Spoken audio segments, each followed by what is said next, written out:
There is a new companion on the MOZA SLYPOD edition that will add a lot of value on your essential slider movements.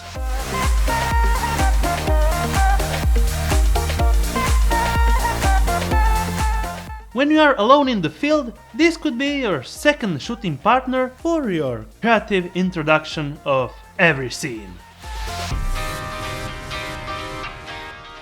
I'm talking about the new edition of the MOZA SLYPOD, called the MOZA SLYPOD E. As you know, I made a lot of creative tips on how to use the MOZA SLYPOD, and I think the MOZA SLYPOD E is your best essential companion if you want a slider with a monopod function included. With the SLYPOD E, you will get all the essentials to start shooting. MOZA SLYPOD aluminum body with quick release mounting adapter, tripod, USB-C charging cable, and the soft fabric carrying case. If you need additional adapters, you'll be able to get them separately, just like the wooden handle and the pan tilt head. Actually, you can mount any pan tilt head. It has a 1/4 screw mount. This is my Manfrotto Elements that I just unscrewed from my Manfrotto Element tripod, and you are fine. You will be able to control the SLYPOD E in two ways, just like the normal SLYPOD, with the plus and minus buttons or using the MOZA Master app. So you will be able to control the SLYPOD wirelessly through your phone and start creating your own specific movements. So if you need an session slider that will fit in your side of your backpack,